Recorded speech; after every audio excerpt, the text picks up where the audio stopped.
Welcome to Mickey, Marvel, and More, Disney news, commentary, and opinion. From theme parks to Thanos and from Skywalker to Skyliner, my family and I will discuss it all. So let's go! Please stand clear of the doors. Por favor, manténganse alejado de las puertas. Hello, Mark here, and welcome to another episode of Mickey, Marvel, and More. We are back from our brief hiatus and back from our summer trip to Walt Disney World. We had a great trip to Walt Disney World and a great stay at the Animal Kingdom Lodge. And you're going to hear all about that in just a few minutes, as we are devoting the entire episode to a full-fledged family trip report about our Walt Disney World stay in our family chat. We'll have the entire family around the virtual table, as well as a first-time special guest. That's right, you heard it here first, our very first special guest. But before we get to that, I wanted to take a couple of minutes to discuss our experience with the new Lightning Lane multi and single passes that went into effect while we were there. For those that don't remember, the new Lightning Lane program is a replacement for the not-so-old Genie Plus system that went into effect just after Disney reopened after the pandemic. It was a paid system that replaced the free FastPass system.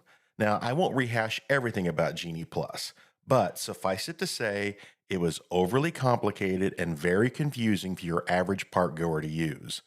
So on the second full day of our trip, Genie Plus was replaced with Lightning Lane Multipass and Lightning Lane Single Pass. Just like Genie Plus, it's still a paid system, but it's way more similar to the old FastPass system in the way that it works. The new system allows resort guests to book, in advance of their trip, 3 lightning lanes for one park for each day of their stay. You can also book up to 2 individual lightning lanes for each day of your stay at the same time. And during your stay, as soon as you use one of your multi-pass lightning lanes, you can go back into the app and immediately book another one. And then you can continue to repeat this process until the end of the day or until all the lightning lanes availability dries up and it runs out. The biggest question mark for us was how much was this actually going to cost?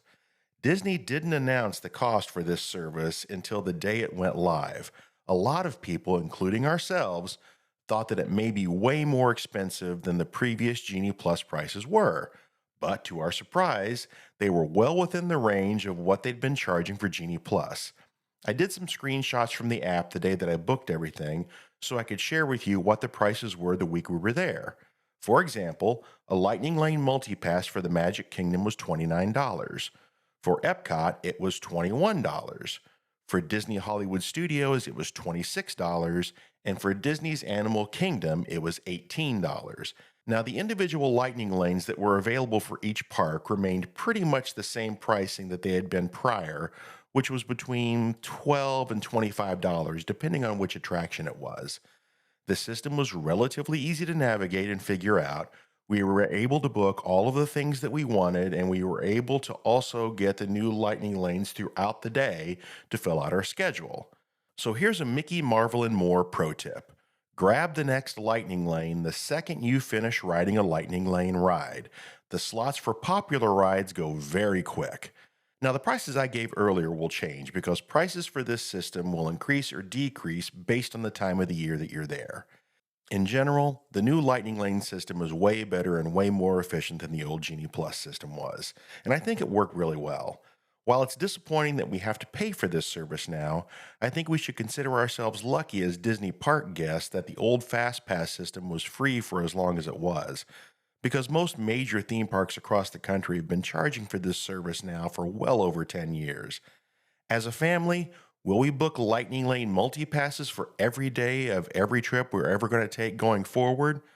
Well, probably not for every day, but we will definitely make use of it at least for one day of each park so we can make sure that we're able to ride all the things that we want to with minimal wait.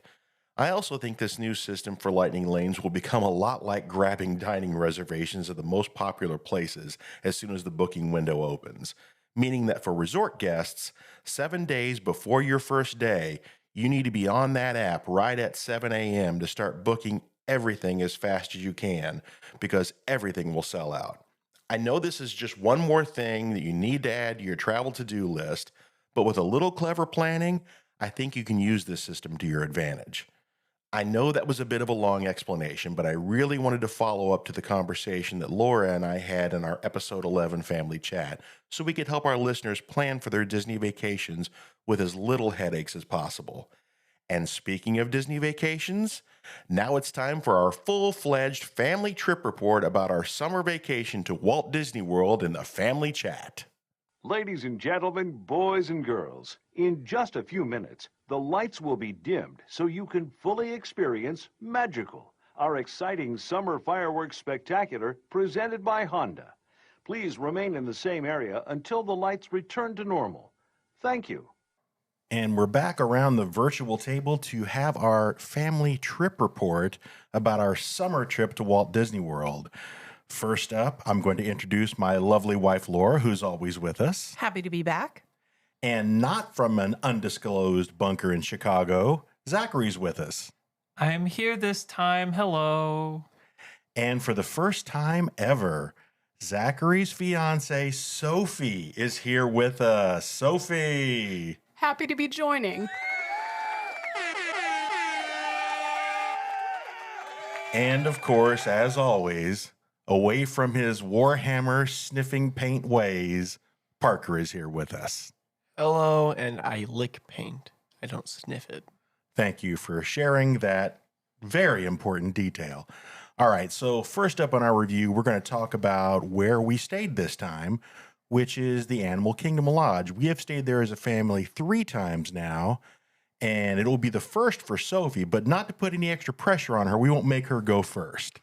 We'll have one of the old pros go, and by old pro, I mean professional, not like old person. Thanks. All Thanks right. a lot. I appreciate that. So, quick review of the Animal Kingdom Lodge. Go, honey. So the Animal Kingdom Lodge was fantastic. And one of the things that's so cool about this lodge, and it's hard for you to understand if you haven't been there, but you literally have a balcony that overlooks the savannah. And you have real life safari animals that are walking outside your room from sunup to sundown pretty much. So I don't want to steal the thunder from anybody else around the table that wants to talk specifics, but it was really cool to see animals outside our window all the time. All right, Zach, what were your thoughts? I am Animal Kingdom's #1 fan. And as such, the lodge is easily one of my favorite resorts on property. I really enjoy staying there. We had a fantastic view this time around. We were very, very centrally located in the Kidani Village portion of the hotel. So we could see just about every animal that was on the savannah at most times of the day. They would get really up close to our rooms. It's a really impressive view. It's really, really hard to beat. The only detractor I think I would give for Animal Kingdom Lodge is how far away from everything else it is. Right. You do have to rely on bus travel to get anywhere, but it's pretty hard to beat the animal views, like just being in your room and there's a giraffe right there. That's pretty cool. Yep. All right, Sophie, what did you think of the Animal Kingdom Lodge? Much like everyone else has already said, I enjoyed the view of the animals. I particularly found it was a good motivator to get up in the morning. It's one thing when you're like, okay, it's time to get up, and then it's, oh, there's a giraffe out there. Come look. Right. So that was an added bonus. All right. Parker, what do you think about the Animal Kingdom Lodge? I think it's a very nice hotel. I really enjoy staying there. I like seeing the animals.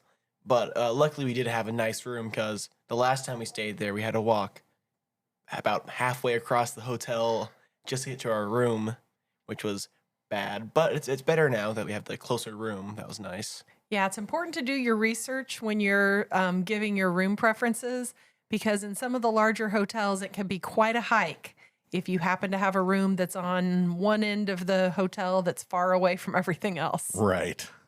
All right. So my review of the Animal Kingdom Lodge, this has slowly become one of my more favorite resorts. For me, when I think about staying on property, the 2 things that I always think of, well, foremost is, of course, the old realtor slogan, location, location, location. But for me, it's having access to more than one park other than using the bus. So, for example, luckily our home resort is Bay Lake Tower. So we've got a 5-minute walk to the Magic Kingdom, or you can take the monorail to Epcot. With Animal Kingdom Lodge, it's bus everywhere. But now that we've stayed there a few times and I really understand what the lodge is all about, anybody that's staying there without a Savannah view is crazy, because you've just got to it's worth the extra points or cash to have the Savannah view to see all the amazing animals. But I just think that something that I now take into consideration is the quiet factor. We are far away from the highway there. You're far away from the hustle and bustle. And when you want to sleep at night, it's quiet. The hallways are quiet. There's no traffic noise. Then you have the peaceful, serene animals in the morning. So I got to say, Animal Kingdom Lodge, it's right behind Bay Lake Tower for me, and probably Riviera as my top 3. So let's move on to our next topic, which is best meal. Everybody likes to talk about food. That's right, the best meal. And first up is Parker. What was your best meal this trip? My favorite meal was at Via Napoli. It was the first day, I believe. It was really good. We had a really good pizza there. Yes. And can you describe where Via Napoli is? It is in Italy on World Showcase. It's kind of far in the back. I didn't know it existed. In Epcot. Yes. Yeah, we shared a pizza as like an appetizer. Which, by the way, Laura, brilliant idea for that one. I think that was Sophie's Was idea. that Sophie's idea? That was my idea. Yeah. Well done, Sophie. I forgot. Thank you. And that I think I should have ordered it for myself for my own meal. Really? Instead of the spaghetti. The spaghetti was fine, but I preferred the pizza was the over it. showstopper. It was very good. All right, my favorite meal, it was a big surprise to me which one was my favorite meal, but it was Raglan Road in Disney Springs. It was an Irish restaurant with an Irish-inspired menu and Irish-inspired drinks. The best part was there was also a show. There was a band performing, and then they had the Irish dancers there. So, I mean, that was pretty impressive, too. I really enjoyed that, and I highly recommend. Make sure you get a reservation, but I highly recommend Raglan Road. Honey, what did you think? I also had a lot of fun at Raglan Road. I would say probably my favorite meal experience was eating at Boma in Animal Kingdom Lodge. Okay. It's their buffet restaurant. Right. And one of the things that I really like about Boma, aside from the fact that it's an Animal Kingdom Lodge and you get some really cool views of the resort, is they have a really neat buffet menu that mixes both standard American fare with African and other international foods. So you get to try some authentic African and Indian dishes without needing to commit to a whole buffet or a whole meal of it. Right, you just have samples. So I really enjoyed that. And we had breakfast there this time. Yes. All right, Zach, you're up. What was your favorite meal experience? People have already mentioned both of them, but it's a really close tie for me between Via Napoli and Raglan Road. Okay. This was, for me, basically my first time eating at either one. Right. So these restaurants were brand new to me. And the stuff at Via Napoli was amazing, especially that appetizer pizza we had. But my entree was great as well. Raglan Road, the entree was great. The drinks were great. The atmosphere was great. Both of these restaurants, I think, are fantastic and would highly recommend either of them. I know that Raglan Road is very popular, but I think Via Napoli is a bit underrated. I think you're right. I would say go to there. Yeah, it's buried at the back of the Italy Pavilion, and I think a lot of people just think, it's Italian food, whatever. I can get that at home. Do not do yourself a disservice. The pizza there is amazing. All right, Sophie, you're up. Favorite meal experience? My favorite meal was unequivocally Raglan Road. All I right. thought it was fantastic. I was actually a bit biased against it, I think, when we started. Because, Really? Well, I was very excited. We had our reservation, but we waited a whole 45 minutes after our stated reservation time, Right. which I feel like is a big no-no in service. And so I was like, it's crazy that they keep you waiting when you have a reservation. And then we started eating and I was like, oh, never mind. I'm happy. This is great. All sins are forgiven. Yes. Not to harp on the point for too long, but I'm really interested in cooking and learning sort of, I don't know, the science behind cooking, the art of it. And I would really recommend the Gnocchi Si Gnocchi Do meal. That's what Zach and I both got. And I don't know if you've ever seen, I don't remember what the chef's name is, but it's like the Salt, Fat, Acid, Heat cookbook. I felt like that meal had all of the elements and it was it was so delicious. So I highly recommend that place. Yeah, you guys very much enjoyed that meal. Okay, so our next topic, not to be a downer, is least favorite experience. So, Sophie, do you want to kick us off with your least favorite experience this trip? I would love to. I feel like you've got something to say. I do have something to say. Not to be a downer, the trip was lovely, but I actually found I was looking forward very much to the Ratatouille ride because I'm a big fan of Ratatouille. And while the area is beautiful, like I love France and Epcot and the new restaurant they have, and it's all beautiful, I was surprised that it was so heavily screen-based and also that it triggered my motion sickness so much. For a ride like that, I didn't expect it to be, a trigger of that kind. So I didn't know anything about it. I didn't know that was going to be an issue. And I think if you're planning to go and you have motion sickness problems, especially with screen-based things, you might be cautious around that. And then I just want to give a little shout out to the fact that Disney has not stopped the citrus swirl.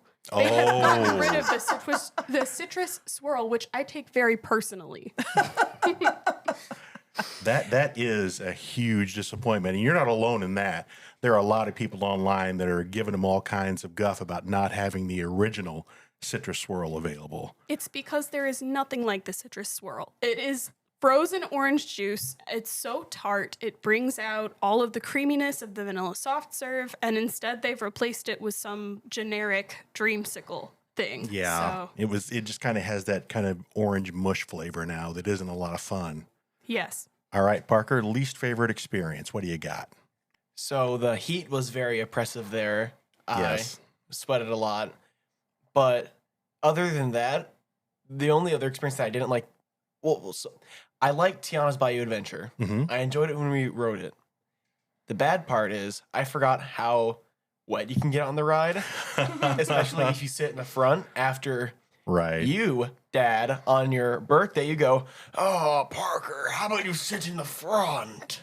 Well, I wanted your mother to have company. And, yeah, you could have sat up there. But I do your every bidding on that day, and I sit in the front and get splashed by water. I come out looking like a wet rat. I think splashed is an understatement, Parker. We got soaked, drenched, buckets of water dumped on our head. At one point, we go into a tree, and we kind of have a little waterfall into there, and some water bounces off of a tree wall and hits me in the eye. This extra insult to injury there. And after the big drop, the very end, after we got to the bottom, I still got sprayed and splashed for 2 extra seconds. My eyes were closed and I just got hit the whole time. And then afterwards, right after that, you turn the corner and you get this really nice, end piece. You see, Tiana, the restaurant. It's really nice. I couldn't see it because there was water in my eye. Yeah, that can be a real downer. All right, so my least favorite experience, I'm going to be absolutely, totally boring here, but for me, it's the heat. I think as I'm getting more ancient, the heat gets to me. It is just physically draining. Now, I will say, in general, it wasn't as bad as it has been. There were a couple of days that weren't oppressive, and there was one night in particular that was pretty good. But it's just the heat. Luckily, I had my brand new fan to help me out, so that made a big difference. But it's just the heat is just such a sap. And when you're going in the summer, you got to plan to take the afternoon break. No matter how hard you want to push through and try to go from morning to evening, Don't do it to yourself. Go back to the hotel, wherever you're staying, take a nap, take a swim, read a book, stay in the air conditioning, stay at the Animal Kingdom Lodge behind the glass and watch all the beautiful animals outside from your air-conditioned perch. All right, honey, least favorite experience. I have to say, this is the first time I've ever had this as a unfavorite experience, but I was disappointed with the pool. Not that it wasn't beautiful, but the water was too warm. I mean, we were hoping to get a little bit of refuge from the oppressive heat by going down to the pool and cooling off, but the pool was like bath water, and it was not cooling. It was, in fact, sort of hot and uncomfortable in there. So, I mean, we did go swimming one afternoon, but it did not really entice me to go back. I don't know. I don't think the pool is heated. I just think that was the sun. Yeah. There was not too many ways of getting around that, but it was awfully warm in that pool. I remember getting out and actually feeling better in the hot, buttery air than I did in the pool. Yeah. All right, Zach, least favorite experience. What do you got? So I have struggled to come up with a least favorite experience Okay. for this trip because in general, I thought I was a happy little camper most of the time. Sure. So my least favorite experience is gonna sound a little weird. So Okay. stay with me here. I'm buckled in and ready. My least favorite experience was the knowledge that this was the last time I will ever set foot in Dino Land USA. Oh, yeah. Yeah, that's a big Um, downer for you. Yeah, if I had it my way, I would have spent the whole day there. I would have spent that entire Animal Kingdom day just walking around every square inch of that land. Yeah. Playing all the silly games. Yeah, I would even play every game at Chester and Hester's Dino-Rama just Wow. because it's the last time I'm ever going to see it. Yeah. that's- So that was hard for this little guy. Yeah, I agree. I get it. So next up is our most favorite experience. Biggest surprise. Biggest surprise, yeah. So I guess we will start with Zach on this one. What was your biggest surprise? My biggest surprise, I think easily, was our ride on Tiana's Bayou Adventure. All right. This was our first time riding it. So brand new experience for us. We really lucked out when we rode it. It was late at night. There was no line. We basically walked right on. So we had all that time to kind of walk around and check out the queue, which was a lot of fun. Yeah, we could take our time in the queue, yeah. right? And then the ride itself just really blew me away. I wasn't expecting it to be as good as it was because I wasn't the biggest Splash Mountain fan. Sure. We rode it only, I don't know, every so often. This, and that was partially because we don't like being drenched in the theme park. Our family is very cat-like in that regard. We don't like being wet. That being said, so this is a big deal. I am more willing to overlook that because the ride is just that good, in my opinion. And like I said, we rode it very late at night, and the fireworks were happening while we were riding it. So we would come out of the ride and see fireworks overhead. So that was pretty amazing, pretty magical, if you will. All right, Sophie, that's going to be a tough one to follow. What is your biggest surprise? I have to agree with Zach. It was also Tiana's Bayou Adventure. Yep. Unlike Zach, I really did like Splash Mountain, and I didn't know very much about the changes they were making going in. I knew Okay. it was going to be Princess and the Frog themed, but I didn't see any of the concept art or anything, so I went in very blind. And I was incredibly pleasantly surprised by the level of detail that I saw there. They had, I mean, even in the queue, there were like newspapers and letters from Tiana's father to Tiana and like all of this incredible detail. It was so interesting to see. And I was also really pleasantly surprised that there were lots of animatronics. That's one of the things I really liked about the original Splash Mountain. And I feel like a lot of Disney's most recent rides have not had very many. Right. Yeah, so I was really glad that it was so rich in animatronics, and I think that just the atmosphere of it, they really They did a good job. It was a very nice experience. Well done, Disney. Yes, especially during the fireworks.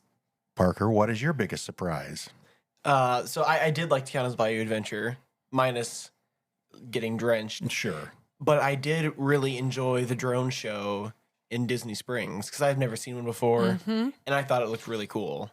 Yeah, it was very, very neat. What in particular did you really like about it? Was it the music or just the way that it was cool to see how the drones operated? I mean, yeah, I've never seen one before, and so it looked really cool because everything was in 3D, and I really enjoyed the Star Wars ones, and also I'm a huge Guardians fan. Oh, yeah. And That's right. And I am happy that even though they can't use most Marvel things for it, they can use Guardians, and so they threw a lot of Guardian stuff in there, which made me very happy. Also, I enjoyed riding Guardians twice that trip. Nice bonus. All right, my biggest surprise, it's a bit of a throwback, although I agree with what everybody has said so far. Tiana's Bayou Adventure, way improved. It was not just a splash of paint on an old ride. My biggest surprise was watching Luminous. Now, in the brochure and in the materials and what Disney has said for years, you can watch our nighttime experience from any location around the lagoon. And this is the Epcot nighttime show. Yeah, this is the Epcot nighttime show, and they say you can watch it from anywhere from around the World Showcase Lagoon. I say baloney to that. This show was designed to be seen from the World Celebration side, right in between the two stores, looking directly at the American Adventure. We had seen the show previously last spring for the very first time, and we watched it from France, and it was fine. I didn't feel like it was, spectacular. I definitely felt that Luminous was way better than Harmonious, but both of them were not even close to what Illuminations used to be. Then when we decided to watch this show from that vantage point, and I watched the entire show, I could see that this show was designed to be seen from this angle, and it made the show a completely different experience for me. So if I've got any advice, it is to watch the new Luminous show at Epcot on the World Showcase Lagoon on the World Celebration side, right after you've crossed into the World Showcase Promenade, between the two shops, and look straight at the American Adventure, and you will not be disappointed. I agree with all of those things. Yes. And what I will add is probably my biggest surprise were the changes that they made to the Country Bear Jamboree show. Oh, yeah. So the Country Bear show was a Disney staple. It was corny. It was silly. The last couple of times that we watched it, the theater was about half full. But it was a nice, cool place to sit for a little while. Sure. And that sweet AC. I think we were concerned that at some point that show might close. So, we were just kind of giving it a little love every now and then in case it was the last time. Right. So they made some changes. I didn't really have great expectations going into it because I thought, it's corny. They've maybe updated the music, but it's going to be silly. I thought it was a lot of fun. They have updated all the songs. They've updated the script. They have taken Disney classics and done them in a country style, which I think is a lot of fun. So I found the show to be a lot of fun, and it's something that I will do again much sooner. Definitely a clever upgrade for sure. A big thank you to everybody for joining us for this full-fledged family chat trip report on our Walt Disney World summer trip. And a big thank you to Sophie for joining us for the very first time. Let's once again hear it for Sophie. Oh, that was loud. Let me try that again. When the crowd goes, Mario! Yeah, okay. Crickets. Yeah. It's crickets. Let's once again hear it for Sophie. Thank you for having me. All right, everybody. We'll see you next time. See you real soon. thanks so much for joining us for another episode of Mickey, Marvel, and More. A big thank you to the whole family for joining us for our Family Chat Walt Disney World Trip Report. And a special thanks goes out to Sophie for being our very first special guest. If there was any doubt about what kind of family you were marrying into, that doubt has now been fully removed. Welcome to the Nut House. Be sure to check out our show notes for the links to all of our socials, as well as a link to drop us an email with questions, thoughts, or ideas at Mickey, Marvel, and More, all one word, at gmail.com. We would love to hear from you. As always, if you enjoyed this episode, my name is Mark, and this has been Mickey, Marvel, and More. If you didn't, my name is Francis, and this has been episode 101 of the podcast, The History of Paper. Join us for our next episode, where we will go in depth with a 2-hour extravaganza all about when the perforation fails and the spiral-bound tearing nightmare begins. We'll see you next time.